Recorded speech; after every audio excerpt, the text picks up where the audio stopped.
So what is it about this movie that you love this movie? What do you love so much about it? Oh man, there's so much to love about this movie. I mean, this film to me speaks a lot more than it just being your 28 days, 28 weeks, 28 years zombie film. It's more than that. It's everything about this movie surrounds like trauma. Hmm. And as somebody like myself, I have been through tons of trauma in my 35 years of living that I felt relatable to some of these characters, especially the character of Spike and his willingness to try to save his mom and be there for his mom and even try to save his dad. Even when his dad does what he does, he's still, you know what? I'm going to go be my own man, and I'm going to show you that I don't need your help to become the person that I need to become. And I just relate to his character a lot, especially in the whole doctor scene. I think that scene was so beautifully done. Hmm. And the first time I watched it in theaters, I teared up a little bit. The second time I watched it in theaters, oh man, I bawled like a fucking baby. I was in my seat. Oh my god, no! like, and that's what I love about movies is when movies can do that, especially in a movie that is centered around a rage virus slash zombie virus in a sense, because they're not really zombies, but it's to feel that impact in a movie like this speaks volumes to me. Yeah, I mean, they're for all intents and purposes, they're zombies, and like zombie movies are never just about zombies. The zombies are always a stand-in for something. Yeah. And you said trauma, and I think that this is definitely about like all the different ways people respond to trauma individually and then as a Hmm. collective. And I think you see two like really different approaches in the people on the island who are almost Yeah. like totally trying to just ignore death. Not just like Yeah. the They're just zombies, but they're ignoring the idea of death. Like nobody's able to tell Spike that his mom is dying, even though it's clear that she's yeah. It's she's very going to clear. die. And she says, like, no one would tell me for you. And then you have Ray Fiennes, who's by himself, and he is like embracing death as a part of life and embracing like that's just like rebirth. Like this is all a cycle and we're all connected. We will all be born, we will all die. And we don't need to be so scared of death. Like the skull is the symbol of death. We need to really confront it and look at it and say, like, this is a person. This was a person with memories, and we need to honor that. And Hmm. he's like the only one being honest about this really traumatic thing that this country has gone through. Yeah. And if you want to tie it into real events, I was thinking of COVID. I was thinking of like if like in Yep. 2021, as like America was getting back to normal, but still thousands of people were dying every day. And people would say like more people die every day than died in 9/11. But when 9/11 happened, like, we processed it, like we mourned as a nation. But now we're just like totally forgetting about it. And that does sound insane when you get told that. Like millions and millions of people died and we are acting like it didn't happen. And I think that's what Ray Fiennes is kind of inhabiting here is like, no, you have to process it. You have to go through it. Yeah. You have to process. You have to, because in order, when shit like that happens to you or to anybody around you, and you're witnessing it, you got to process that in order to move on. And accepting death in the form of this movie, you gotta, in order to get a grasp of the world around you, you have to be not scared to die. You gotta embrace it. Or even if it's like you don't have to be, you can be scared, but like it will happen. That's why we're on this earth, and that's why he says the two Latin phrases: "Memento mori," remember we must die. Memento, I forget the other one, but it's remember we must love. That's why we're here. We are here for each other. We're here to be connected to each other. And I wasn't expecting something so beautiful in this movie. I was expecting, to be honest, I heard people say this movie is about Brexit, and that sounded annoying to me because I knew Alex Garland wrote it, and I didn't like Civil War, and I didn't like warfare, and I think his politics annoy me. But I don't think this movie is about Brexit. I think it's dealing with much bigger questions. and I love the way it looks. I love this is Danny Boyle as like a visual stylist. Like he can, when he's on like very few others. Like he can make the most like exhilarating magical sequences as he does. I think twice in this movie with the chase across the causeway with the northern lights going on in the background. Did that scene feel like a dream to you? Yeah, Like yeah, a yeah. I dream love it. sequence? Oh my fucking god, that scene, just the colors, the sky. The bird part was a little weird at first. I was like, so this dude can control birds? Like, what I the don't think so. fuck? But the second time I watched it, I was like, just sucked into the moment, and I was like, oh my god, like it's intense, it's beautifully shot, it has everything that a film lover should love in just a simple 5-minute sequence. And it's like the zombie chase you expect from your zombie movie, and you can kind of divide this movie in halves. Like the first half is about the father and the son, the second half is about the mother and the son, and there's the parallel sequence that's also like has like this magical realism element to it when Ray finds is euthanizing the mother and then honoring her skull and all that. And that sequence is just as thrilling, but it's not an action sequence. It's a funeral, basically. And it's just as magical and surreal and trippy. I just love the way that was shot. Like when Spike is sitting there and, pretty much in his hallucinogen state because he was shot with that drug needle.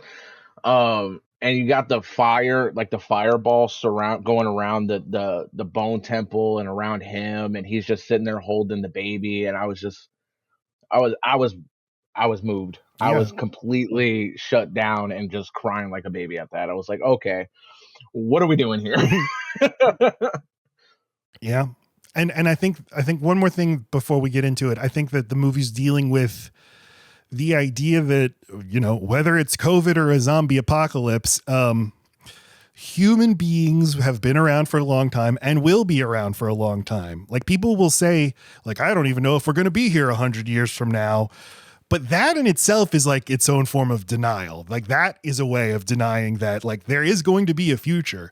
Climate change is going to happen and the world might be way worse in 100 years, but people will still be around and they will have lives and they will love each other and they'll be trying to do their best.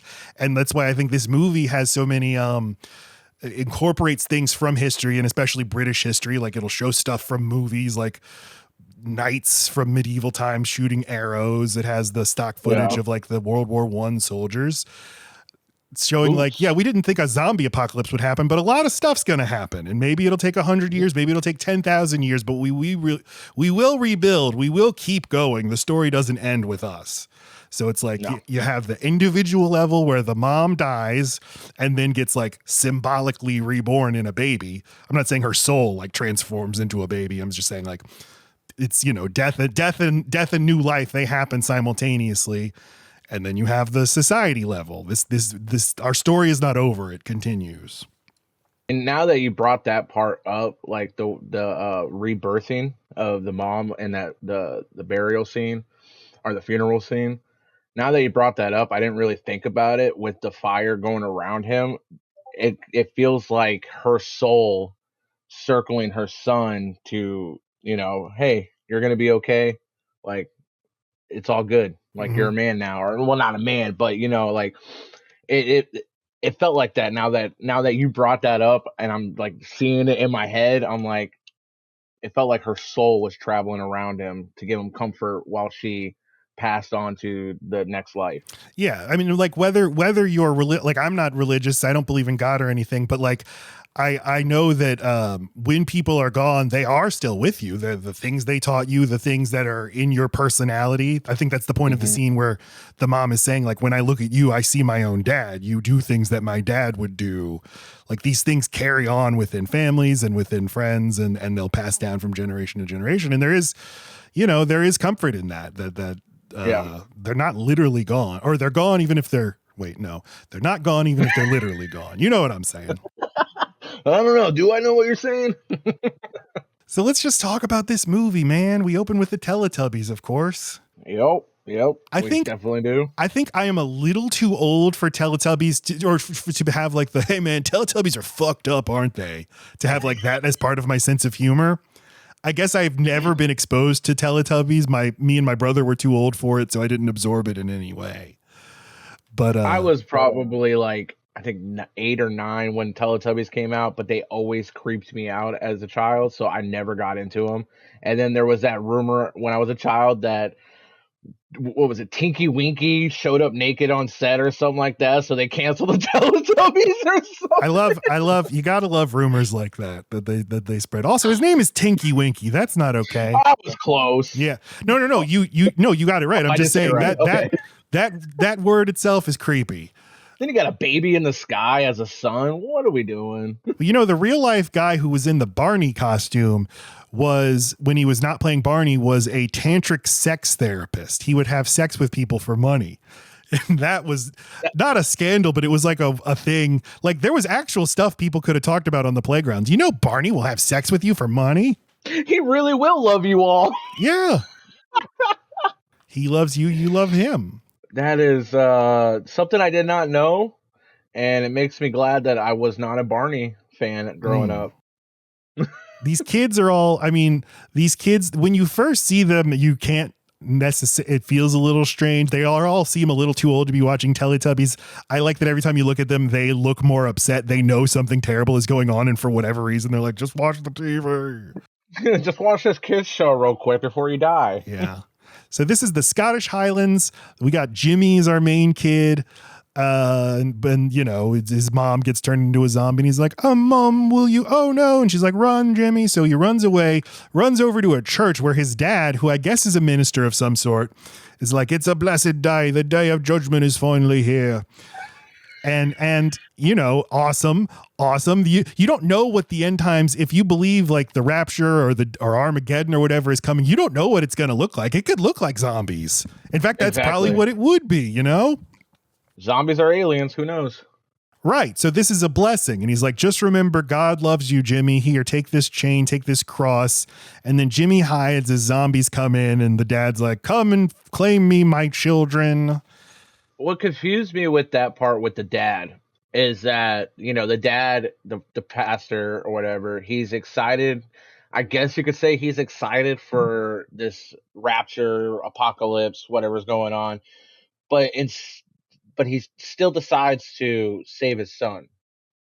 You know what I mean? Like, He's like, oh, here, hide under here. Take this for protection. But you were just telling me that, oh, the day of glory is here. Like, you know, shit like that. Like, we're finally going to go meet our maker. But sorry, kid, you're not welcome. Like, yeah, I don't know if that's because he is like, he does seem like a true believer, or maybe his very specific idea is that like, children, you still have a destiny on this earth. I don't know. It seems like you would want this character to be like, no, son, let the zombies claim you too. Yeah. So I don't know. But you know, we got to have plot points. All right, we got to have plot points. Well, I'm saying, like, I know it's not a mistake. I wonder what is actually going on in the philosophy of this this weirdo dad who loves zombies. But loves them. You know, we go on over. It's 28 years later now. That's the title of the movie. So a lot of this movie takes place on a real island called Lindisfarne, also known as Holy Island, off the northeast coast of England, near the Scottish border. And this causeway, this awesome causeway that is a real thing, that is called Holy Island Causeway. I have some pictures on screen of the real thing. It's a paved road in real life. I guess they CGI'd the pavement out of it.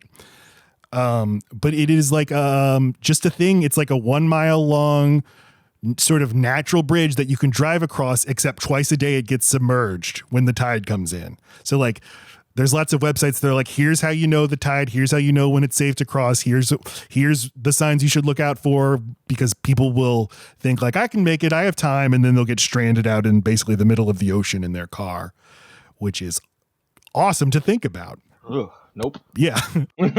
And this island was the site of a monastery for a long time, going back to the 600s AD, prior to when there was a kingdom of England, when it was scattered petty kingdoms the Anglo-Saxon kingdoms. When Christianity came to England, this was like the hub of Christianity. This monastery was like a headquarters for where they would then spread Christianity to the Anglo-Saxon kingdoms. And afterward, it remained a site, like a pilgrimage site, like a holy site for Christian pilgrims. So in the movie, you kind of have a reverse, like the people from the island will make pilgrimages to the mainland. This is where this sort of thriving community has been living for 28 years. I mean, we see like the first thing we see is the flag of England, not the UK flag, but the flag of England. There's a lot of symbols of like England and English history throughout. Like they have the portrait of Queen Elizabeth on their wall of their like town hall. People are, herding sheep, they're raising pigs, they're fishing, they're riding bicycles. So there's a nice little town here that they got on Holy Island. Which I will say was a really good spot to put this story at. Oh, yeah. Hey, you know what? Let's, instead of them living in a tiny town barricaded with walls and stuff, let's put them on this island that you can only get to in certain parts of the day. I thought that was genius. I think that's a really good spot. I love that. Yeah, like the world is full of cool shit like that you never heard of. Like, did you know there's this island that you can only get to twice a day? Oh, cool. Sounds like a good idea for a movie. I want to visit there now. Like, that's fucking awesome. Yeah, so we got Aaron Taylor Johnson plays Jamie. He's the dad of our main character, Spike. Spike is played by this young actor, Alfie Williams. So, Kota, I think the thing that's going to divide us the most is, I'm not saying this kid is bad. Alfie Williams does a fine job as Spike. Boy, they say the word Spike a lot. Oh, Spikey. Spiky, my boy. When your main character's a kid, I lose like 30% of my interest right away. I just feel deflated. I don't know. It's just a prejudice I have. But why? I don't know. I thought the character of Spike is just it's a perfect character to portray this new trilogy coming out. Because it's going to be all about him becoming the man that he needs to be by the end. Hopefully, I'm hoping that's how it's going to go. That sounds boring. I don't want that. I hope he dies. You sound boring. I know. Well, don't turn me into a movie. I think so much of this movie rests on his ability to act. And again, he does a fine job.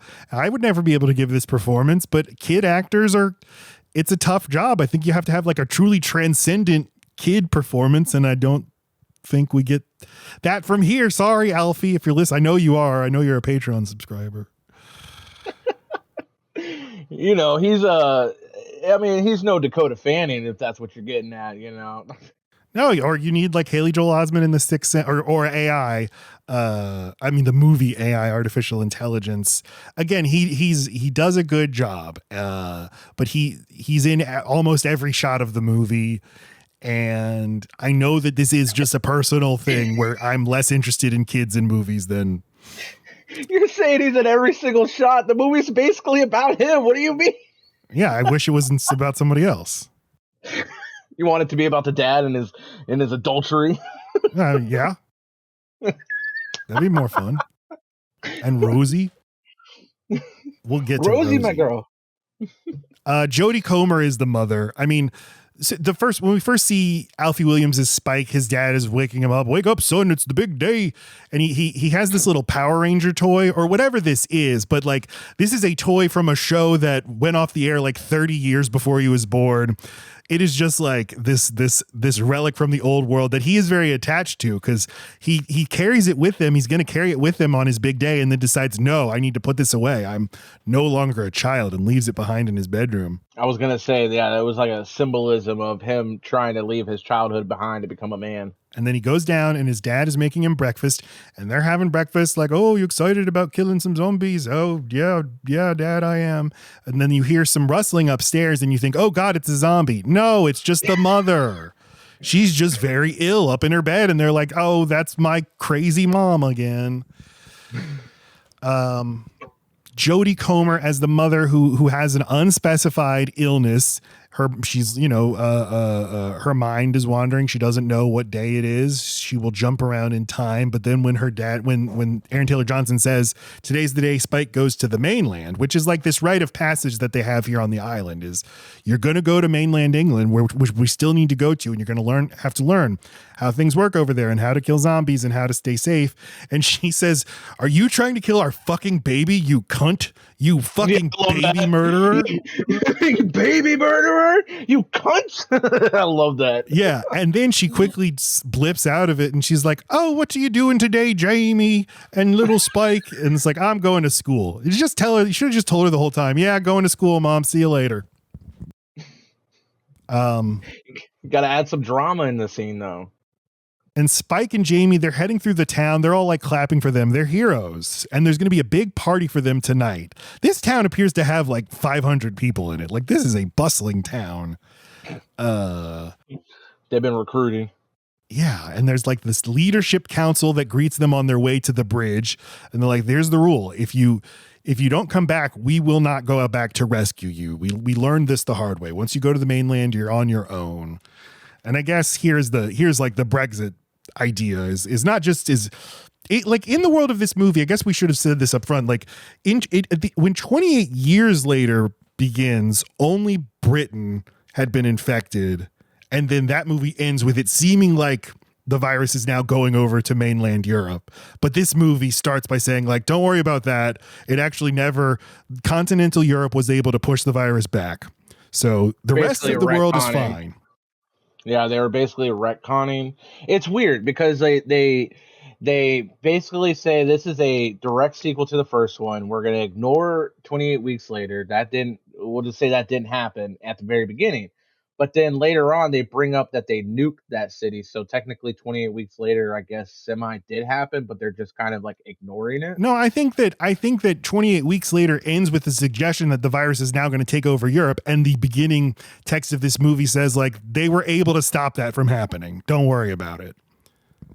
It's like a soft retcon. It's like, oh, we wish we hadn't done that, but we got to acknowledge it. Cause like Danny Boyle was the producer of that movie.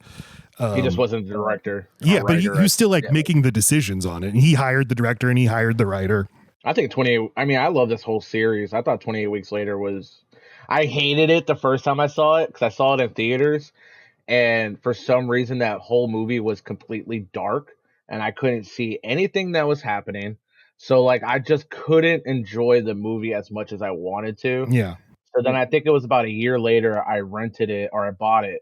And I rewatched it, and I was like, "Oh, look at that! I can see again." Yeah, and I was like, "Let's go!" You got to be able to see a movie. That's the thing. Yeah, it's like an underrated part of the experience is being able to see the movie.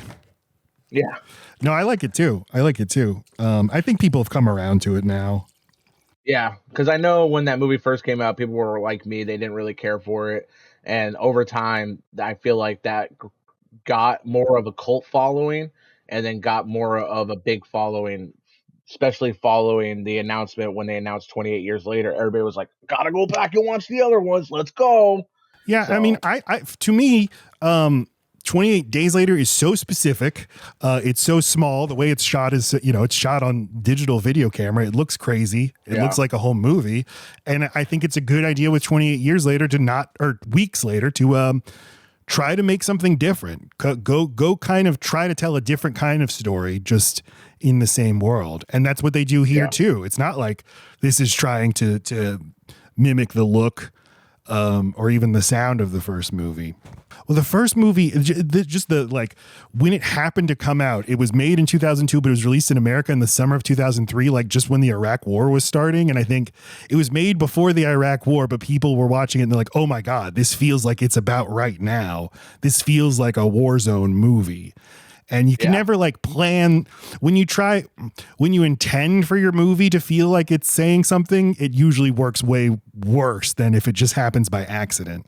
So it's like you could never recreate the circumstances that 28 Days Later came out in. I remember watching 28 Days Later on HBO when it premiered on HBO. And I was hanging out with my buddies and their dad, and we all watched it when it premiered on there. And I was just like, this movie's chaotic. Mm-hmm. It feels like there's like in a good way, there's no room to breathe. Like you don't get much time to be able to sit there and take a lot of shit in because everything is just so happening. And I love that about it because it doesn't give you 45 minutes of story leading up to it, followed by an hour and a half of chaotic bloodfest zombies running around destroying everything. No, it gives it to you right off the bat, gives you the story that this isn't just your normal zombie virus. This is a rage virus. These people are still people, but they can't control their emotions and their rage, and they just attack. And I thought that is such a unique twist on your normal, oh, the dead are coming back to life kind of zombie film. Yeah, fast zombies. I don't know if it was literally the first fast zombie movie, but probably. It's the only one that I can remember. I'm sure there's a zombie movie that either is A, low budget, or B, that came out before 28 Days Later that had zombies that ran and were really fast and such like that. But these zombies in this movie are terrifying. I do not want to be a part of that world. Like, No. give me the Walking Dead zombies. I'm okay with that. I'll survive that any day. But you give me zombies that are running after me and throwing up blood all over me, nah, game over. Well, I think we'll get into that more later in the movie, but like this movie does suggest like there's more like these are not just like mindless killing machines. They seem to have things going on in their head and maybe evolved. Yeah, like it's not like we shouldn't try to protect ourselves from them, but it is not as simple as they all need to be mass exterminated. Yeah. There's just nothing like the first, like when Cillian Murphy's going through London and it's empty and that music is playing. There's just nothing like any movie ever like that. It is the most surreal thing. And it's just the simple thing of a camera filming a guy walking through a place where there should be millions of people. And they somehow were able to film in all these places and just clear them out. And it's so amazing. Well, from what I read, the whole sequence of him walking around the city, and they show the bus, the flipped over bus in front of their capital or their city hall or whatever. Apparently, they didn't even have permission to film because the city was not allowing them to shut it down and stop people from getting in their shots and such like that. So they end up having to film it like super early in the morning while nobody was out and about, and they got it done just like that. Yeah, they did some guerrilla filmmaking stuff, which is why they had to use the flip phone cameras that they were using, and that's why the movie looks the way it does. But all right, 28 years later, they're crossing the causeway. We hear that insane boots thing that was in the trailer that was so scary, cutting through all these moments of British history of people marching, of soldiers, of scouts, school children marching. And the dad, I'm not saying this is clunky, but the dad's like, so Spiky, remind me again how the whole thing with the causeway and the tides works. And he's like, well, as you know, Dad, the tide comes in and we're able to cross. It's like, yeah, can you just tell the audience again how this works? It's, it's fine. So this is, and this is all getting cut with footage of zombie hordes attacking, the ships that are keeping the British Isles in quarantine. It's both Great Britain and Ireland. We always forget about Ireland, but they also have zombies running their country. But they make it to mainland England. And, Spike's like, I've never been in a place where I can't see the sea. This is crazy, Look at all the trees. They come upon their first zombie, and it's a slow-lo. Not fast, but it doesn't mean they aren't dangerous. And yeah, the movie's so great with its like diversity of body types. There's body positivity for zombies in this movie. I don't remember fat zombies, but we finally get to see them, and it's great. I loved that they added stuff like this because I'm a big video gamer, and I love zombie games. And so one thing I love about zombie games is that you're not just met with your one type of zombie. You're not just gonna have that one slow walking or fast running zombie. You got a mixture of them, and I love that they finally added that into it. Like, oh yeah, they evolved, and they evolved into different subcategories of different types of zombies that you need to be fucking scared of. And I don't, do you want something where they explain it? Explain how all this works? No. Okay, yeah, I wanted to leave it up to the viewers and the people that are watching the movie to come up with their own assumption of how they evolved this way. You know, with the alpha, these, as I would call them from like Last of Us, like bloaters and stuff like that, like slow. What'd you call them? Slowlies. slow low. They're Slow slow and low. they're low. But I think leave it up to the viewer to figure out in their own mind or come up with their own assumption of how they evolved this way, and just leave it at that. We don't need a backstory of how they evolved. Maybe if they talk about it, yeah, over time, these zombies, they started procreating with other zombies and they started creating whatever the such. Like if they explain it just a little bit, I don't want no like clips and such like that. They go into a little bit of detail, but keep it inconspicuous. Keep it up to they just evolved. Yeah, because that's how the experience of seeing them in the world would be. I don't know Yeah. how this zombie got to be like this. Same with the pregnant woman. I don't know, how is the zombie pregnant? Was this a non-infected pregnant woman who got infected, or are the zombies procreating? Who knows? Which is what I liked about the doctor's response to them finding the baby, and he's like, "Oh, I've always wondered about that, if that would actually happen or not." And I was like, "There you go. Yeah, Don't explain anymore. Don't go into your theory. Just be like, I was wondering about that." I guess that's just what makes me nervous about that. This is going to be a trilogy, and that this movie ends on a cliffhanger. It's gonna end with Cillian Murphy, though. I mean, fine. They've already stated that, because apparently the third part, the final part to it, which they haven't filmed yet, sadly, and it makes me upset because they're waiting to see if they can get the funding for it, from what Danny Boyle said. And yeah, he states that the ending of the second one is going to end with Cillian Murphy showing up, and apparently the third part is like Cillian Murphy's story. So I'm like, all right, how are we going to tie Cillian, the Doctor, and Spike and Jamie all together by the end of it? Is it true that he's not playing Jim? He's actually playing J. Robert Oppenheimer. You're right. How'd you know? This is the result of what he built. Yep. We're going to build a zombie bomb. Get all the best scientific minds of the world. That sort of stuff. I know that for movie studios, it's like, what's the point of making one movie? We need to make a trilogy. And this movie had a much bigger budget than I realized. It would cost $60 million.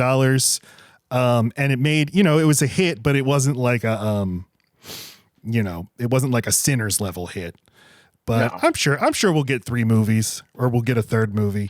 But I guess what I don't want is like, I don't need these questions asked. I love how much mystery there is to this world. And that seems to be the point of the movie, is the mystery. Yeah. That you're not going to get answers as a person living in this world. Why should we as viewers get answers? There's so many things going on in this movie. There's so many things going on the island that seem a little strange. And like, is this a weird like Celtic cult that founded this island? Why are these people wearing death masks? I don't know. I don't want them to necessarily tell me why.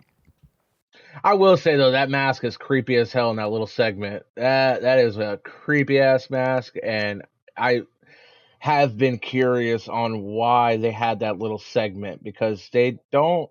It's more of like they set it up like, oh, this is your becoming a man party.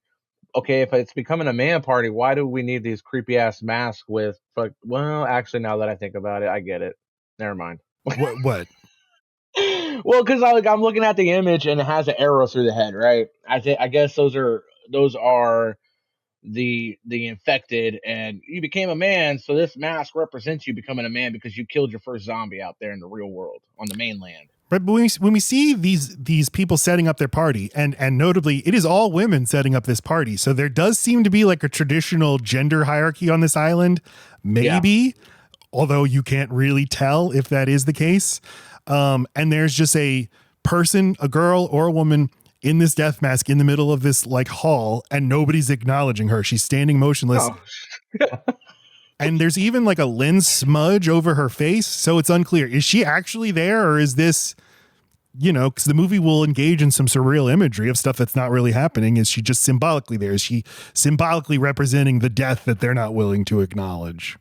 I don't know. And Danny and especially Alex, they love subliminal messaging, or not subliminal messaging, but just imagery in their films without explanation. Especially Alex. Alex will give you a bunch of shit, be like, figure it out yourself. Yeah, it is very effective. That is a great looking mask. That is a great Yeah. that is a great image. But you know, that like that scene where all the women are setting up for the party, and they have like their crest of this island, Holy Island Mission, established 2002. So it is kind of like they're trying to rebuild a more traditional society. Yeah. And in sequels, I hope that this doesn't get to be revealed to be some sort of like Wicker Man, like we're evil, we have an evil cult here. I hope it is just people trying to figure things out, and it doesn't have to be more evil than that. Have you noticed a lot of the imagery of the color red throughout the movie? Now that I'm looking at all these screenshots that I took, That's what I was just thinking too. I'm like seeing these images, and I'm like, that's a lot of focus on the color red. You're right, and the red frisbee, the red frisbee that they find. Yeah, there's a lot of imagery on that, and I just now noticing it. Yeah, I'm bad at noticing color. I'm colorblind. It's not that I'm colorblind. I'm just like, I'm color indifferent. And then, yeah, that's a way to put it. It takes somebody explaining. It's bad because I make money as a graphic designer, so that's not good. Don't tell anybody. Well, everybody knows now. I didn't say I was a good graphic designer. So yeah. Well, anyway, they're out. They're hunting zombies. Spikey gets his first kill. Great. You did good, Spike.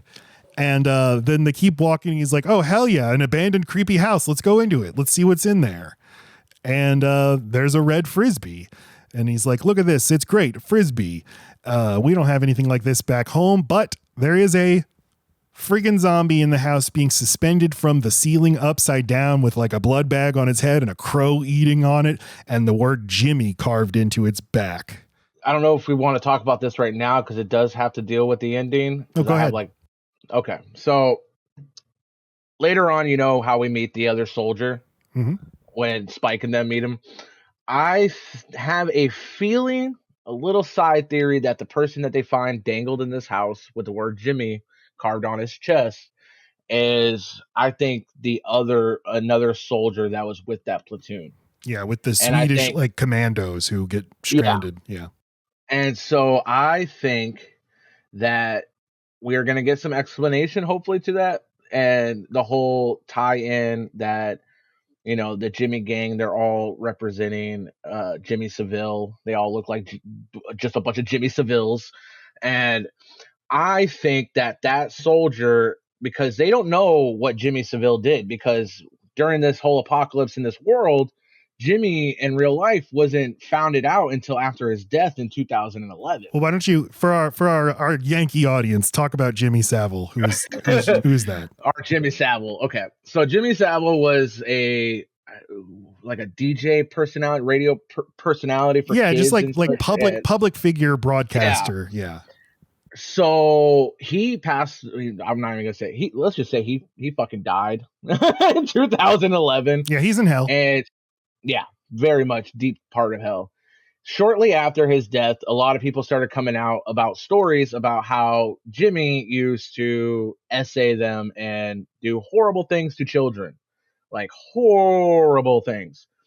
And I think it was a little over 100 accounts came out after his death, and he became the UK's most prolific child predator. Yeah. And it was after his death, of course. And so I think, although other people, it was a thing like with Jeffrey Epstein here, where like people knew at the time. Everybody, people did know, but it was once he was dead, then we could acknowledge it. Yeah, because people were probably scared because just of how popular he was in the UK, UK, right? Yeah. He was very popular out there. People were probably scared because they're like, nobody's gonna believe this. Like, he has too big of a backing.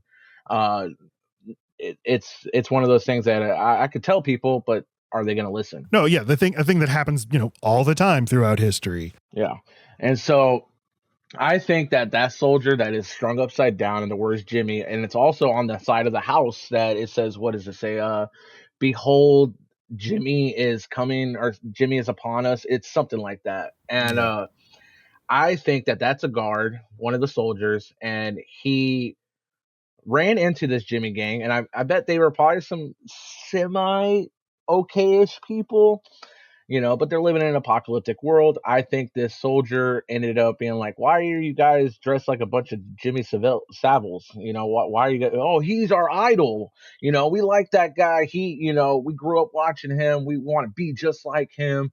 And then he goes forth and tells him, "Well, he was he was a pedophile. He touched little children and did horrible things to these kids."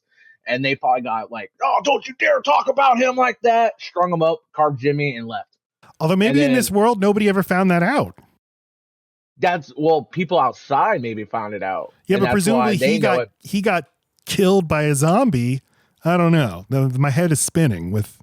So there is also a Reddit, which how you brought that up. There's a Reddit post where somebody talks about that. What if Jimmy? I don't think they're gonna have him in the movie, like his character or a character representing him, because just of how dark it is. Oh But my God. there is some people on Reddit saying that he had a house out in Ireland, and there's pictures of his house like destroyed with graffiti all over it. So some people are like, what if in the next movie it's revealed that Jimmy was actually in Ireland when this apocalypse happened? He got stuck out there. He took Jimmy in from the very beginning, took him in to take care of him, but did some horrible stuff to him. They started grabbing other kids and making it part of the cult. And then, of course, Jimmy dies, and now these kids are just sick, twisted fucks walking this apocalyptic world. And I thought about that one too. I was like, ooh, that would be a really dark turn for the If next I movie. had to guess, I would say that the word Jimmy Savile will not get uttered in this sequel. I think it is just like the visual look of these characters. You could literally say they were inspired by his look, and that it probably doesn't go further than that. But maybe I hope not, because but then again, Alex Garland does like to be a little controversial sometimes. not that controversial. You never know. Is Jeffrey Epstein a zombie in this world too? Actually, now that I think about it, we need to see, is the Queen a zombie? Can we get some royal family members being zombies? Can we get the Spice Girl zombies? Who are some other David Beckham zombie, Simon Cowell zombie? We need all the greats. We need to see all of them as zombies. Zombie Simon Cowell would be fucking hilarious. Oh man. So the dad's like, yeah, oh great. There's something else, another lesson I can teach you, son. Here, shoot this zombie in the head. Don't worry. It's got no mind, it has no soul. So go ahead and do it. But Spike sort of hesitates because, like, even though he successfully killed a zombie earlier, this one's much closer and it's not that easy. But the point is, like, you have to keep doing it. This is a part of life, and this is how it will make it easier for you. So they kill this zombie, and then what happens? Oh, they go out into the woods and they see a deer's head with its like spine still intact hanging from a tree. And then the movie cuts away and shows an alpha doing this. Shows one of many times where this alpha, who we come to learn his name is Samson, this alpha just pulls a head off of something and just pulls it off with the spine intact. It's a very memorable idea. And the dad is like, I've seen some fucked up shit, but this is pretty fucked up. So let's go home, son. Yeah, because he knows it's an alpha, and I love that the alpha again they're evolved. He's marking his territory, type of shit. Like, hey, we're here, so if you don't want to fuck with us, you might want to fucking leave. Like, I love that. I like the whole. When I kill something, I rip the head with the spine out like the core of an apple. Like, I love it. So he's like, yeah, time to go home. But Dad, won't we look like pussies if we get home early? And he's like, Spiky, no more questions from this point on, please. So they get chased by a horde of zombies led by the alpha. It culminates them them hiding in the attic of a house, and they see the alpha out in the distance, and they just have to wait it out. And they're like, okay, well, we're going to miss the tide. Who knows how long we're going to be here? And, we're cutting back and forth between here and back home where they're setting up their party. And and Spike notices in the distance that there is a fire, and he's like, "What? Who's lighting that fire?" And the dad is like, evasive about it, doesn't want to talk about it. Clearly, he knows who's lighting that fire, but he doesn't want to say. Well, and he also brings up, it's either at that scene or before, where he talks about there are other people that live on the mainland, but they are just weirder than we are. And I love that he calls them weird. Like, there's some weird ass people, just stay clear of them. You don't want to be a weirdo yourself now, Spike. Like that's where the idea that like this island seems to be a very like conservative thing, conservative culture. You can make that case for saying stuff like that. Like, oh, we don't want to go associate with all those weirdos who live in Northern England. Who does that? But the house collapses around them. Like just this house is so old that people being in it makes it fall down. So they run away, and then the zombies find them, and they're like, "Oh, quick, back to the causeway!" But the tide, the water's still there. It's low enough tide that it's shin deep, so they just run through water. And this is where we get the just incredible fucking magical realism sequence where the alpha is chasing them through the water as like the literal northern lights are in the sky, and the music is going nuts, and like every obstacle they get to, I said this already, but the dad is like, "Okay, the water's shin deep, not a problem, son. Just take off your boots, line up the gates, and we'll be fine. Just keep going. Oh, the alpha's pursuing, not a problem, son. Just keep your eyes forward, keep steady, stick to the plan. Oh, the zombie's about to fucking eat us. Don't worry, son. I think this is the end, but we've had a good run, haven't we? Just remember to breathe." But they reach the gates in time, and they fucking kill the zombie with flaming arrows. It rules. So good. Yes, it does. And they shoot it with like a giant ass spike looking arrow too, like the thing that put it down. I was like, holy fuck. They have been wanting to shoot that arrow for so long. They are so fucking excited. That arrow is like, man, I made this 25 years ago. Finally. I know. And so they go to their like beer hall and have a party that looks awesome. I've always wanted to go to one of these like English sing-along parties. Where someone's just some drunks on stage playing an accordion and everyone's singing in unison. Like Mary and Pippin are there. They're singing about their favorite tavern from the Shire, and from the Shire. Yeah. And there's a kid, the dad is like giving telling a story. He's like exaggerating his son's deeds, but he's trying to puff his son up. Like, this guy's, he's so tough. He continued shooting and he shot one right through the neck. And the kid's like, "Oh no, Dad, I wasn't that good." "No, shut up. You were great." I was waiting for him to like slap him in the back of the head. "Shut up. I'm trying to pump you up. Get out of here." Yeah. And I mean, like, this dad, the movie's it's not saying like this is a terrible, like, he is a good dad. He is very tough, but like he is very, very empathetic with his son and tells him everything he needs to. Like, his son's like, "Well, I wasn't able to get the shots off that I was supposed to." And he's like, "No, the fact that you kept trying is the point. They're grown men. They're grown people who couldn't do that. Your hand was steady. You kept doing it. And this is all just part of growing. This is how it has to start. I couldn't be prouder of you." But then we also see his dad will, have an affair with another woman despite his own wife being at home dying in his bed. But I don't think the movie's like judgmental about it. Not as much as they tried to put Spike to be more judgmental towards him. They kind of, all right, he's cheating. The son saw it. He confronts the dad, tells him to fuck off, and that's pretty much about it. Yeah, I mean, they didn't dwindle on it. Yeah, the son, and you can understand where the son's coming from. The son is also Spike is also like, it is disturbing him, his dad now turning this really traumatizing thing that they went through into a heroic tale, into like a fun, like, "Hey, let's all drink some beers while we tell the story." So he's like sort of learning how the adult world works and learning like a lot of stuff is bullshit. You can't believe everything you hear. And nope. And that he goes home and Sam, the archer, is like, there to help his mom, and starts talking to him. And he says, "I saw this fire out in the mainland." And this Sam says, "Oh, that must be Dr. Kelson. He used to be my general practitioner, but he's gone a bit batty. He's gone a bit daffy." And Spike is like, "But Dad said all the real doctors are dead. If there's a doctor out there, why won't he go get this doctor? Why won't he help my mom?" And he also says, like, "I feel like he's lying about everything." He starts talking about feeling like people on this island are lying about stuff. I think a lot of stuff's going to be revealed about this island next movie. Well, that's what I was saying. I don't care about that. Like, I don't know.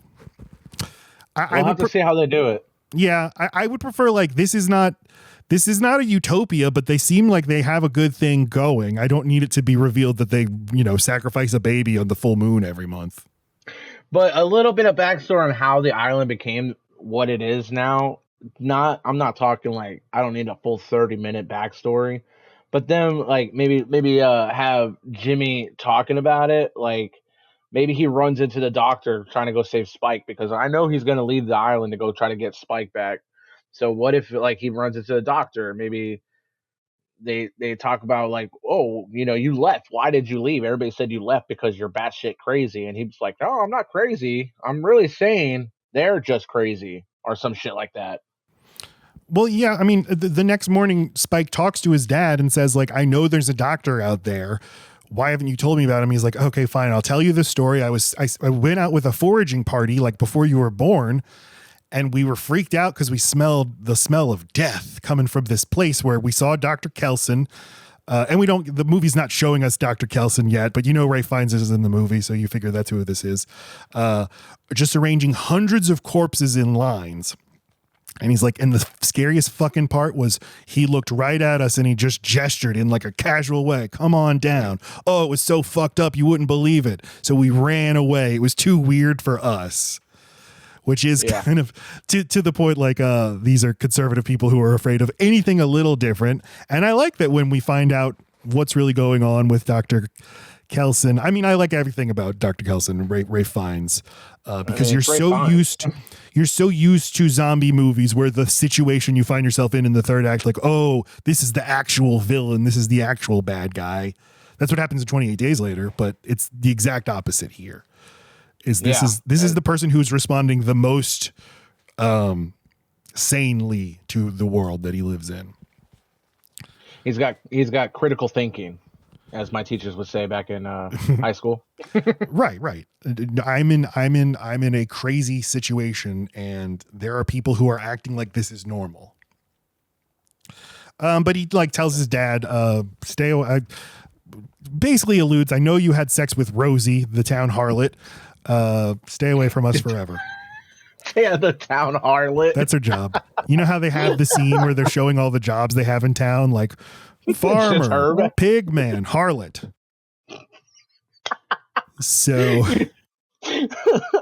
Spike should have made a little side by side picture of that, just like farmer harlot. Like, every town's got to have one. Every town. So he decides, I'm taking my mom to Dr. Kelson. So he lights a fire and he's like, oh, all guards, look, the fucking fire's over there. And they're like, oh shit, okay, we got to go put it out. Spike, please man this guard tower for us. And he's like, will do. And then they'll all leave. And he's like, come on, mom. And they just leave the island. I mean, he couldn't have started like a little grass fire. He had to burn all their supplies. He knew it needed to be a fire that would draw everybody out. It's like, that is true. Oh shit, the hay, our stack of hay's on fire over there. Everybody leave. Everybody leave. Maybe he took out all the really important stuff and put it somewhere else. He took it with him. Yeah. So they get to the mainland, and the mom, whose like mind is coming in and out, she will forget where she is. She will forget what moment she's in time. She realizes they're on the mainland and she freaks out. And I think Jodie Comer, this is when she's really involved in the movie now. And I think she's really good. She's playing the terror of like, I'm on the mainland. That's not okay. That's not fucking okay. We have to get back. Start screaming for their dad. But very quickly, Spike is able to say like, no, we're going to see a doctor and he's going to make you better. And she's just like, okay, I got to trust you. It's her boy. They find a church and they go to sleep in the church. Now, I don't know, Kota, do you know, is there any sign on the island of Christianity? Do they have any like crosses anywhere on the island? I mean, on the island, not that I'm aware of, honestly. Now that you bring that up, I don't remember ever seeing any kind of cross, not even a Celtic cross, like nothing. Right. We don't see a church. I just think it's interesting. The first thing they do is they go sleep in a church on the mainland. And very open church too. Yeah. I wonder if this island is like, we're going to pre-Christianity. We're going back to old England. Because the only thing they have is just the flag, the English flag, the England flag. That's about it. I don't remember them showing a church, showing any kind of crosses. So yeah. I mean, for as like conservative as they seem to be, it's interesting that you don't see any evident religious practices there. It feels like them going to the mainland is their church. Yeah. It's even like a pilgrimage you have to make. It's a rite of passage. Yeah. Like, yeah. So, there's a section where they're laying down in the church, and his mom, I really love this. She's like, "Hey, is your dad ever silly with you?" And he's like, What are you talking about? And she's like, "Is he ever silly with you? My dad, everybody thought he was a very serious man, but he was very silly with me. We joked, we had our inside jokes." And he's like, "No, dad's never She's like, well, he's just trying to make sure you're tough enough." But I just love that for everything she is worried about in the world, this is clearly a concern to the mom of like, do you have any like joy? Do you have any fun? Do you have any lightness in your life? Because I'm not able to give that to you. And it concerns me that your dad isn't giving it to you either. Yeah. That part, that's where the tears were starting for me. I was like, oh, geez. But I mean, I think like when the dad finds the Frisbee, like it is in the dad. He is like, maybe in like a clinical way, like, I put on my to-do list, have fun with the boy. So this will be our fun tool. We'll go throw the old throwing disc around when we have time. So there's just a really, really well done sequence where a fat slow-lo crawls on the ground of the church. We're getting all these overhead shots. Spike has fallen asleep, and the zombie gets up to Spike's shoelace, starts eating the shoelace, and then spits it out, and then is going to move on to eating Spike's flesh before it is knocked the fuck out. And then Spike and Isla, the mom, wake up the next morning right there, not knowing what happened. But a flashback shows that Isla did it, that, she just doesn't remember doing it. Fucking brutal too. Let me grab your head real quick and fucking smash it. Just smashes the shit out of it. Yeah, love that scene. And then you just when she's flashing back, just like the terror in her eyes, like, oh my god, I did that. Like, but at the same time, she was like, I was protecting my son. So do you think that's literally her remembering it? Because I didn't read it that way. What did you read it as? The movie. I think you're right, because she will. Yeah. Because like I felt it as her flashing back, being like, okay, I'm the one that did it. This thing was gonna kill my son.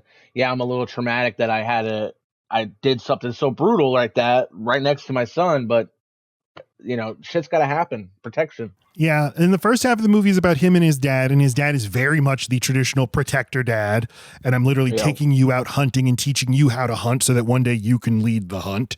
Then the mom is not able to occupy like her nurturing role, and she's not able to protect. The son is being more the caregiver to the mom, and then there will be the thing with she will mistake her son for her own dad and will call him dad because it is like he is being a parent to her. But we see she still has it in her. She still has the protective mothering instinct and will protect her son without even realizing it. Just the lostness in her eyes too in certain scenes when she's like, you could see her forgetting, or when she called Spike her dad and then realized shortly after and said Spike. It was like. It was so sad to watch. Like, you're just watching just her mind deteriorate, but try to come back at the same time, and it's a little hard to watch sometimes. I'm not gonna lie. I'd never heard when she says late in the movie, she says, I know that I'm saying, I didn't write it down. It's like, I know that what I'm saying makes no sense. I can tell that what I'm saying makes no sense. So there's like a part of her that is still intact, but knows she can't get the right words out. And I found that kind of devastating. Yeah. Yeah. It's her character. I wish we got a little bit more time with her character. I'm not going to lie, but I think the time that we got was crucial to building the story for the next film. So we then abruptly cut away to some fucking special forces soldiers. And I was like, I had to rewind. I was like, I'm sorry, my mind just drifted a minute. Where are we now? Okay, so in theaters, I thought they cut the movie off and put something else on. Me and Tiffany were sitting there, and all of a sudden it just shows the troops. I'm like, what the fuck happened to the movie? I was like, did they change our movie on us? Like, Darth Vader's on screen. What the hell? But we'll come to find out these are Swedish commandos. I meant to, if I had more time, I was going to look up. So what are the Swedish special forces up to? And the main guy we meet later is like, I joined the Swedish Navy. Is there a Swedish Navy? Okay, but whatever. They're in England for whatever reason, getting traced by zombies, and we see how quickly and easily they are overwhelmed, despite having machine guns and tactical gear and all that shit. And we see the Alpha now come and pull one of their fucking spines out, and then use the spine to whip one of the others. Which rules. It was awesome. Yeah, I did. and then I think we cut away to another like section where some zombies are either bathing in a stream, either they're bathing or they're just like drinking the water, and then we see the pregnant zombie. Just some fucked up shit is happening. Yeah, with the creek scene, it felt more like children and they were playing in the water. Like, cause they're infected. They're not there in their minds, but maybe they held on to the part of their minds held on to their childhood in a sense. And so it felt like to me, again, at least, it felt like it looked more like they were like playing in the water. Oh my God, water. Ha ha ha. Like little children. Yeah, that could be it, because it's not like they seem like they necessarily know what they're doing, but they know it's water. It's like, I know I'm supposed to do something with this, but what? And like these zombies, like they eat, so they need to eat, and presumably they need to drink as well. I don't know. We won't never know. Isla and Spike, so they're walking and they arrive at this statue. This is a real thing, the Angel of the North, which is a 60-foot modern art installation in Gateshead, England. Built in 1998, but Isla, Jodie Comer, her mind is like moving through time. She's like literally unstuck in time, and she thinks she is with her dad. She remembers being with her dad when she was a little girl, and him like explaining this statue to her and saying like, this statue's it's going to outlast us. It's going to be a legacy. That's this recurring idea through the movie of like, we're here for a short period of time, but the things we do, our deeds and our monuments will outlast us. But it's like we have fallen into the future. And she says she got scared when her dad told her that. She thought her dad was being serious, that they really had fallen into the future. How many hundreds of years have we fallen? Is it thousands or is it more? And I love that this movie is playing with this idea of like we exist in a continuum, in a history of people. There were people before us. There will be people after us. I didn't even know that statue was real. Yeah, so that's actually another really cool fact. Thank you. and would have been like basically brand new to the world when the zombie apocalypse happened. And it's one of like several monuments. Like there are monuments throughout the movie, or maybe not monuments. Like they pass windmills that aren't working. They pass this thing, and then Ray Fiennes is building a monument that he intends to outlast him. Like that's what we need to make our mark on the world, because we're only going to be here a short time. But yeah, zombies approach. They go to a shell station where the H or the S is missing, so it just says hell. You get it? And they're going to get eaten, but they get saved by a Swedish commando, Erik. He's the only Swedish commando who's left. Their boat crashed. They were on patrol, out in the sea, and then their boat crashed. And they said, "We hoped we wouldn't end up on the shore, but we did." We weren't intended to come here, but well, we're here. No, what I love, and I think I watched this movie twice in the past few days. I was not crazy about Erik at first, but the second time around, I really liked him. And I really liked the way that this actor, who I don't remember who this actor is, he is playing him as like, just kind of a big dumb guy. Very, very demanding big dumb guy. In other words, the exact guy who would end up in this job. So he saves them. He fucking kills, 30 zombies. And then he turns to the small child and he's like, "So what happens now?" And the kid's like, "What the fuck are you talking? Wait, you're the big. You're the one with the guns. You're the big Arnold Schwarzenegger guy." And he's like, No, I'm completely out of my depths. You're a native. What happens here? Do they come back now? And he has no experience with zombies Well, he calls them the Berserk, which I like, but he's like, he's only learned about them from books and from training. And when they're walking, they're talking about, how he ended up here. He was saying like, back home, I had this friend named Felix who was a delivery driver. And basically he realized, I don't want to be like Felix. I want to do something with my life. So he joined the Navy. But I think, he only wanted to do something in as far as I wanted to be on a boat, like surrounding the British Isles. I didn't ever actually want to like do anything dangerous. I wanted to feel like I was doing something because I know it's the most we ever get of a sense of the outside world. Like over in Sweden, life is just going like things are normal, but you're always aware, hey, over in Britain, it's overrun by zombies. That's crazy. So also, I didn't even notice that the gas station right there, even though it says hell, it also says Happy Eater. Yeah. Which I keep thinking is Happy Easter. But, it could be either. Happy Eater. So, it's like, yeah, the world would just keep going and be like, oh, that sucks for the British people. Zombies. Oh, well, got to go to work tomorrow. Because that is what happens. There's crazy shit going on in the world right now that we do not, spend all of our time thinking about or ever think maybe I should go and personally do something about it. Yeah. And so he says like, he's like, so you're going to get rescued, right? They're going to come get you. And he's like, no, I'm on the fucking evil island now. I'm one of you.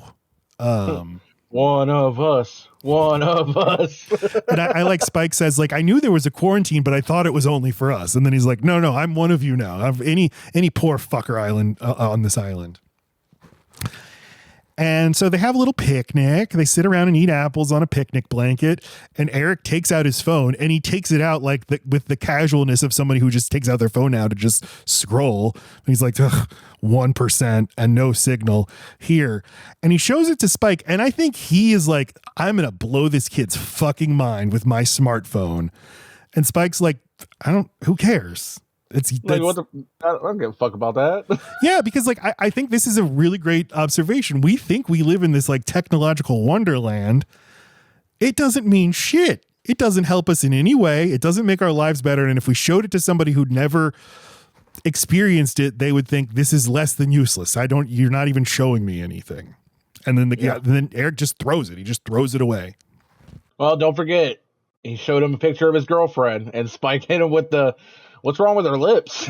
Which that looks like a stock photo. I assumed he was lying. This is not actually his girlfriend, but maybe not. It ain't no more. Yeah, not anymore. Not anymore.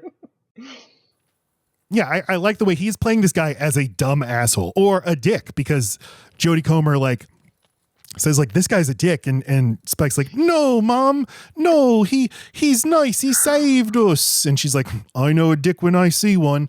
And on Eric's face, he actually seems kind of affected by this. Like, oh man, she's right, I am a dick. Despite being like a nice Aryan Swede who speaks perfect English, I kind of suck, don't I? So Isla stands up and she's like, well, let's get going. And Eric's like, she can walk, because he has been carrying her on his back. He's been carrying her. I loved his face, like his jaw dropped. Like, hold on, what? Yeah.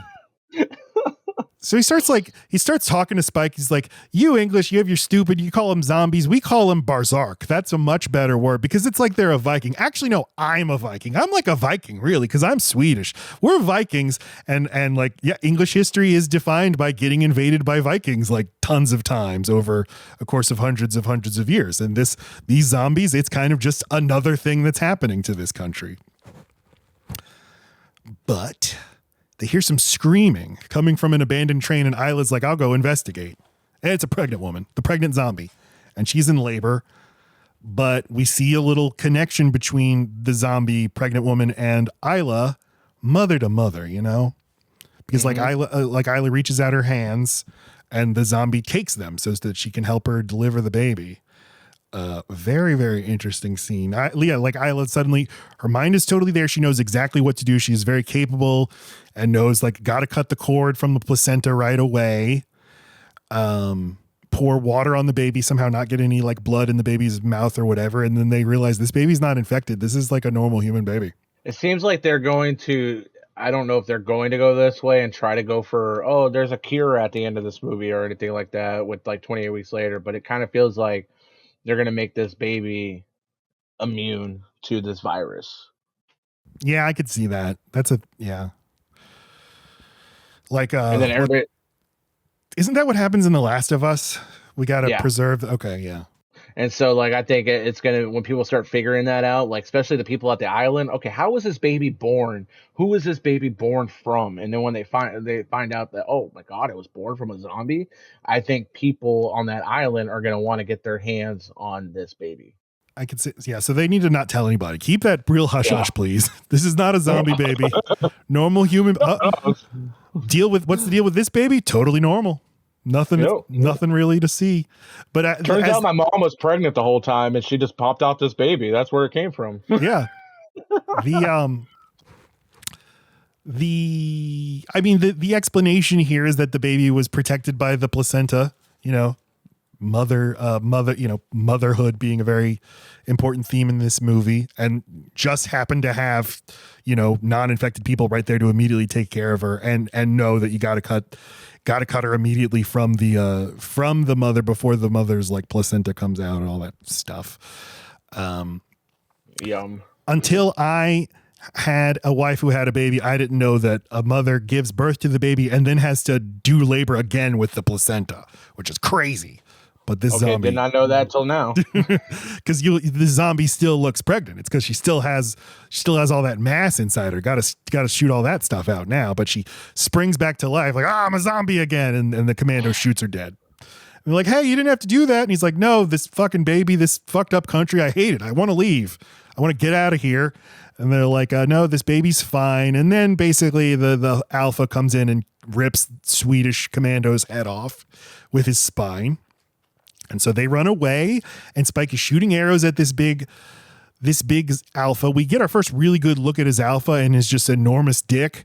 And he just it's 28 inches. That's why it's called 28 inches later, and why he's the alpha. And I guess why he likes spine so much. It feels like he's wielding his giant dick. I love how he chases after him, still holding Eric's head. Yeah. In his hand, and then you get that glimpse of, that was my wife, baby mama. That was you got my child. That's what I wanted to ask about, because he does seem to have like an acknowledgement of this. Either I know her. Okay, I'm glad you pointed that out, because I thought that maybe was what that suggested, was that his wife or something. So I'm wondering, actually, now that I just brought that up, wondering if this baby is going to become an alpha. Oh, it's an alpha. It's something, all right. But she's an alpha, like how Lacey's an alpha, Lacey's the ultimate alpha. So, Spike is shooting him with arrows, but they're having little effect. But then a dart. Ray Fiennes arrives in the movie, covered in red iodine, shoots him with a dart. He's like, "Oh, hello, I'm a doctor, eh?" This is Samson. The alpha's name is Samson. And Ray Fiennes is Dr. Kelson. And, the movie is sort of teasing, like, is he like Marlon Brando in Apocalypse Now? Like, he gone just totally wild? Is he fucking crazy? And no, it's quite the opposite. He knows what it takes to survive. And he's very kind and warm. Ray Fiennes can be the scariest man you've ever seen in a movie, but he can also be like the kindest, warmest person that you've ever seen in a movie. And that's the mode he's playing here. And doesn't even want to kill the zombies. He thinks like, I'm going to protect myself from them, but they deserve to be alive just like we deserve to be alive. He doesn't say that. He doesn't say that. That's just how I read the character. Oh, I 100% agree with that. Like, he's not a murderer. He's not murdering these zombies or these humans or any of that. He's trying to set them free, if that makes sense. If they die of natural causes, he's gonna make sure he gives them a natural send off. Even though they were bloodthirsty rageaholics, he's still gonna treat them like they were human beings, because they were human. And they were victims too. And we are focused so much on protecting ourselves, but they are also victims of everything that has happened. And they lived lives, and they deserve the dignity of being remembered. And that's what he is dedicating his life to. And I love Spike introduces himself. He's like, "Are you Dr. Kelson? I'm Spike. This is my mom, Isla, and this is a baby." I just love, and this is a baby. Doesn't have a name, but just this is a baby. So he takes them, through his home, a monument of bone towers. And Spike says, he's like, what is this? And Ray finds it great. He's like, I've been waiting 13 years to answer that question. Like he's wanted somebody to come see and talk to him about it, but every time somebody gets close, they get scared away and leave. Yeah, they think he's just a crazy maniac. Yeah, you got to work on your presentation a little bit, Dr. Kelson. But he never, maybe that was an issue when he was a doctor too. Yeah, you know how doctors are. They don't know how to talk to regular people unless it's a doctor. Although he seems great at that. He seems like he would have just excellent bedside manner. Yeah. But he's like, so he explains like his whole thing. Memento mori, remember death, remember you must die. This is a monument to death, but it's also a celebration of life. And he has like, it's simultaneously a spiritual connection, but it's also scientific. He is a doctor by training, and he knows like we are just bodies. We're just a collection of flesh and neurons and brains and stuff. But eventually we will die, and all that's going to be left is a skull, is bones. And that freaks us out, but it doesn't need to freak us out. Because, every skull is a set of thoughts. These sockets saw, these jaws spoke and swallowed. This is a monument to them, a temple. So like the angel, like the windmills, it's a monument that's going to outlast us. And we get to see his little process where he takes the severed skull, the severed head of Eric, and shaves off everything. And now it's a skull that he's going to add to his temple. Like his operation is as sophisticated as the island society, but he's all by himself. Like he's not putting all his efforts into trying to rebuild society. He's putting all of his talents and efforts into remembering the dead. It's a great character arc. It really is. And I'm excited to learn more about the Doctor in the next film. I already said it, but like Ray Fiennes can deliver like just warmth and kindness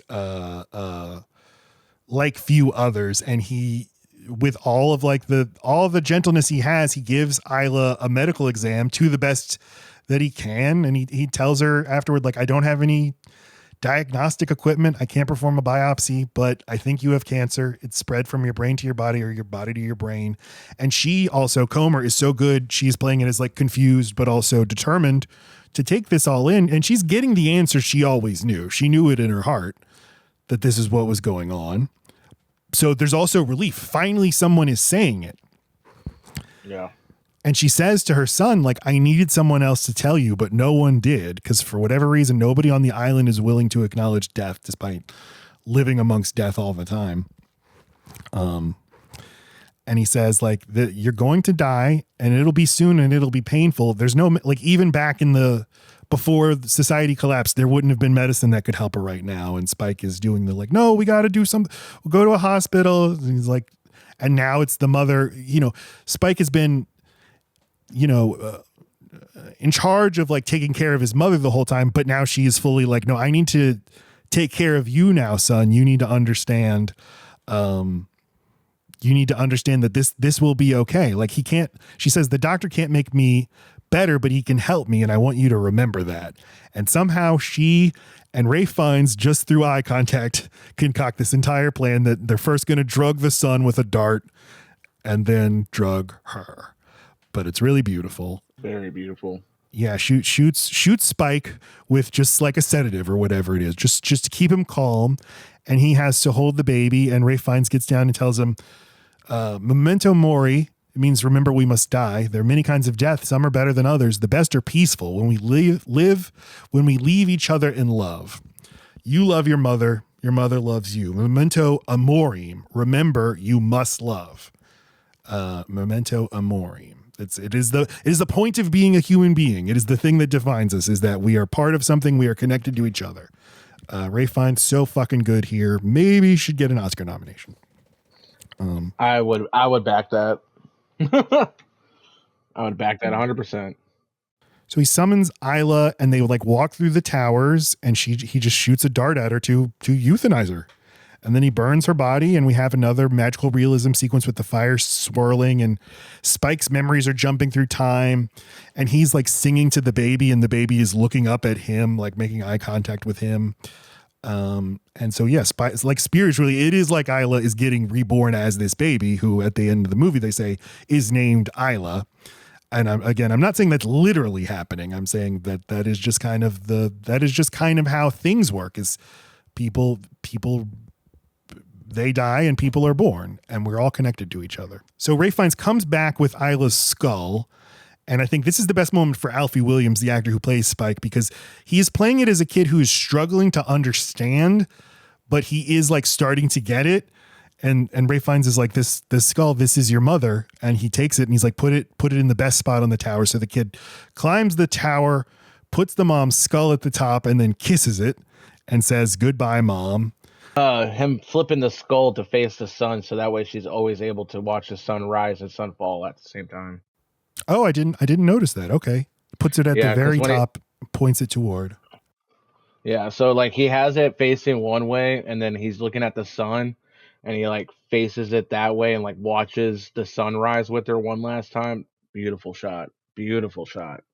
And it's the skull. The skull is the symbol of death. If you want to pick an emoji that represents death, it's the skull. And you know, he's like, he has to confront, this is my mom. This skull here, this is my mom, and that's not. We don't have to be so afraid of it, but that is what makes us who we are. I wonder, like, this is so great, so emotional. I wonder, this movie was really well received, but I have to imagine there were like horror movie people who showed up at this movie. They're like, what the fuck is this movie? This movie got a lot of mixed feelings from a lot of people. You have a lot of people that, like me, really love this movie. And then you have people that are like, this movie was a pile of shit pretty much because it didn't know what it wanted to be. You have the story of the dad and son at the beginning, then the mom and son at the middle, and then you have that weird ass last 5 minutes of that movie that made no sense, and it was a total tone shift in the subject that they were doing. I was like, well, clearly you've never seen the Alex Garland and Danny Boyle movie that they made together, because you would know that usually they do a tone shift towards some part of their movie. You know, with Sunshine, you had it in the third act. They went from let's save the Earth to I guess semi space zombies. Space zombies. And people, and even Quentin Tarantino, he hates that. He's like, I love that movie, but I hate the final act. Well, Tarantino, you also like feet, so I don't know what to tell you there, buddy. Hey, feet are okay, but. He's right about everything else. Everything he's ever said is correct. But yeah, I don't know why it got such a mixed baggage. When we get to the ends portion, I'll explain my how I think the second one's going to either open or how they're going to explain the ending. Well, I think, you know, for people who are like horror fans, like there are people who say like, I'm not a movie fan, I'm a horror fan, and I expect a certain thing out of a horror movie, to have like the climax of the horror movie be a funeral where there's no zombies anywhere to be found right here. To me, it's an exhilarating thing to see, but I could definitely see people thinking this is boring. To a lot of people that are, you know, they also went in there expecting that they were going to get 28 Days Later done over again, pretty much. That's what they wanted. That's what they didn't get. And it also, like, Danny and Alex, they're not ones to give fans what they want. They're going to give you what they want, and you're just going to hopefully like it or not. Which is, you know, gives me hope for the sequels, because the very worst thing that can happen is like we want to please the fans, because fans suck. Yeah. Fans don't know shit. No, yeah, dude, 100%. Like, I'd rather give my time and attention to a director that is not sitting there being like, what do you guys want to see? Okay, you want to see that? All right, let me put that in. No, dude, put your vision into this movie. Let us see your vision. If it's good, it's good. If it's bad, it's bad. If it's phenomenal, it's phenomenal. Yeah, at least you tried something. Exactly. You ain't gonna know if it's gonna work or not unless you try it. So Samson returns. That dang old Samson is back again, and he has them. Alex, no, Alex, Alex Garland is in this scene. I knew it. Spiky and the baby and Ray Fiennes hide underground, but Samson just sticks his giant maw through the gate, grabs Ray Fiennes' head, and is about to decapitate him like he does doing his move to everybody. But Spike sticks him with a dart. I thought the doctor was about to die. I'm not gonna lie. I was like, no. Well, I love what he says. He's just like, oh, thank you, Spike. I think it's time for you and the baby to go home. You guys need to leave now. But I mean, he has put a target on.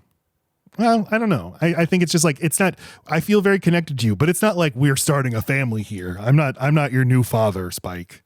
Yeah, you need to go be your own man. So Spike returns home and leaves the baby at the gate and returns to the mainland. And the movie will kind of jump. It's editing it in a way where it jumps forward 28 days later, but then flashes back. The baby was left with a note for Spike's dad. This baby's name is Isla. Be kind to her. I will come back. Don't come look for me, but I just need to go like figure some shit out. I gotta like, what do I want to do with my life? Do I want to go to film school? Like, what do I want? So well, as all this is happening, we are hearing the song that is from the first movie that plays when Cillian Murphy is wandering through London. Just that great song that I don't remember the band. The band who does that song, I think, were one of the reasons that 28 Days Later was not available on streaming for a long time because they were very protective of their music rights. But I guess they figured it out for this. But yeah, Spike gets attacked by some zombies, but he gets saved by a bunch of weirdo Brits in gaudy tracksuits. And we already talked about Jimmy Savile, but as they're doing this, a fucking metal version, a screamo version of the Teletubbies theme plays. And these guys, like, they seem to really take pleasure in the violence they inflict on the zombies. They want to fucking be as gruesome as possible and really seem delighted. And then Jimmy says, like, hey, I'm Jimmy. I'm the kid from the beginning of the movie. Nice to meet you. And he has his dad's cross on, but the cross is upside down. And he says, let's be pals. And that's just where the movie ends. That's where the movie ends. So 28 years later, the Bone Temple is coming out next January, directed by Nia DaCosta. Danny Boyle's still in producing. Alex Garland is writing. Cillian Murphy is returning, but again, he's playing J. Robert Oppenheimer. So we'll see what that looks like. But that's the movie. All right. So the ending. So I don't know if you listened in the 2 times that you watched it, but the Jimmy gang actually sets up Spike to get attacked. So when he's sitting there cooking on the fire and whatnot, you hear people screaming and like doing like aha aha kind of shit in the woods, and he looks up, and that's when the zombies start chasing after him. So the Jimmy gang sets it up to rescue him, to feel like, hey, we're your protectors. Also, when I brought up like at the beginning how I think this movie surrounds a lot of trauma based, young trauma at a young age. Um, I do not think that's how Spike was saved. I think the way that they were flipping in the air and doing all that crazy shit. Don't get me wrong, we've seen it in the new trailer that they are pretty fucking badass. But I don't think it went down the way it went down. I think they did some really fucked up shit or whatever, trying to save him, and it blocked it out to where he's like, okay, Power Rangers. I'm gonna think about these guys and just the Power Rangers or the Teletubbies coming to save me. But I put it as more as Power Rangers for the simple fact of him having the Power Ranger toy at the very beginning. And they are wearing like colorful costumes. Yeah. Although he would never have seen Power Rangers or Teletubbies. But maybe it's just this is what he imagines it would look like. But that we know of. I mean, I have no backstory of him showing some old tapes or some shit like that. You never know. Maybe they had an iPad. That's why he wasn't that impressed with the phone. He's like, oh, it's just a small iPad. It's just a small iPad. Also, Jack O'Connell, who plays Jimmy, he stated, which is why I think the Bone Temple is going to be really fucked up. I think it's going to be brutal. I think it's going to be just a gut punch, and the fact of the kills are going to be really good in that, but it's going to be a lot more. I think we're going to get more human interaction kills than we are going to get zombie. I think we're going to get a lot of zombie kills. Don't get me wrong, but we're going to see a lot more of this Jimmy gang and how they have survived on this mainland, doing what they do, which is being a pack of Teletubbies or whatever. Um, it's he stated in a podcast episode that this movie is his darkest role he's ever done. So I'm like, this is Yeah, I didn't think it would turn out like, oh, he's actually a really nice guy. He's going to be really helpful. very helpful. He showed me how to get down to the street. Yeah, I mean, for me, all that matters is like, is it a good movie? How well directed is it? And Nia DaCosta has made some good movies and some bad movies. Not that The Marvels was her fault. Her first movie, Little Woods, I think she does have a sort of the ability to tell like really intimate stories.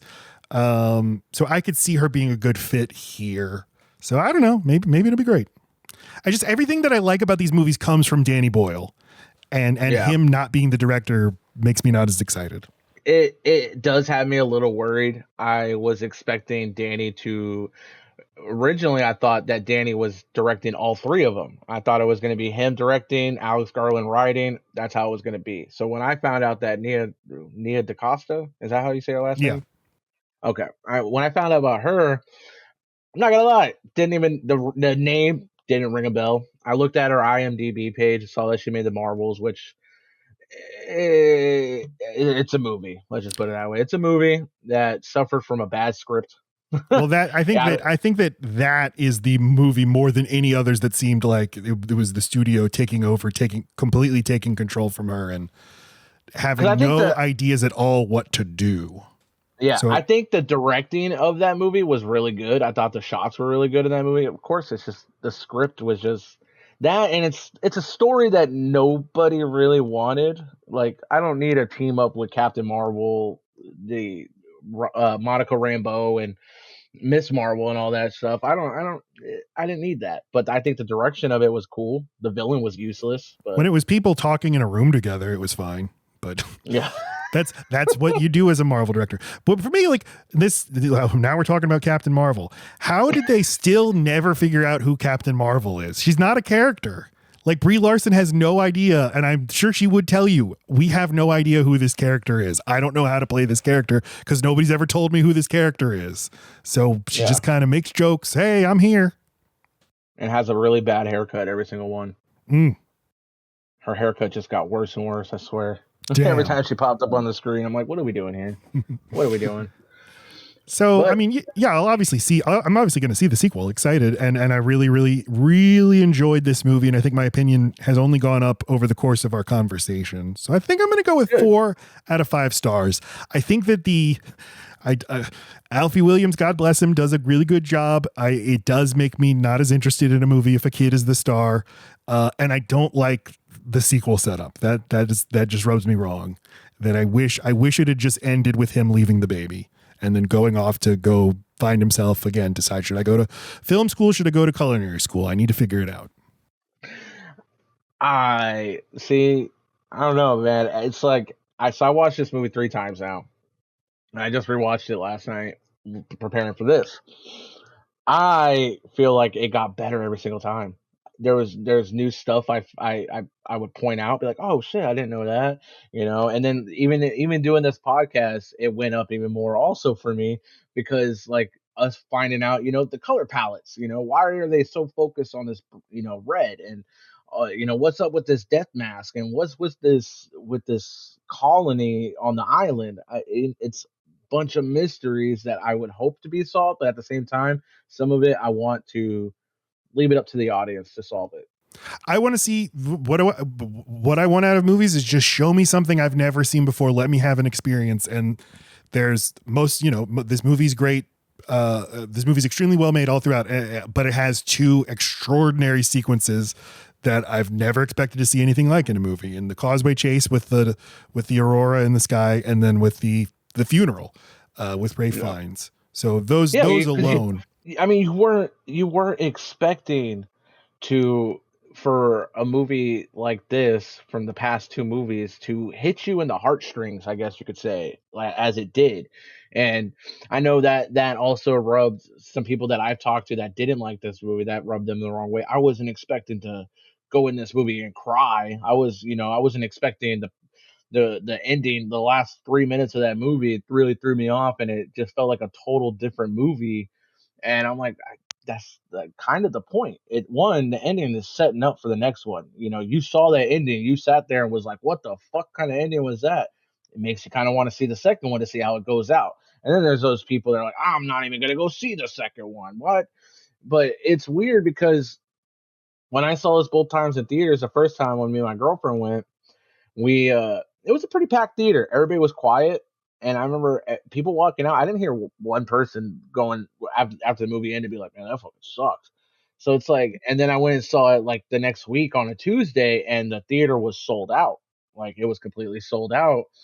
And again, didn't hear anybody at the end of the movie be like, "What the fuck was that?" Or, "Man, that movie was dog shit."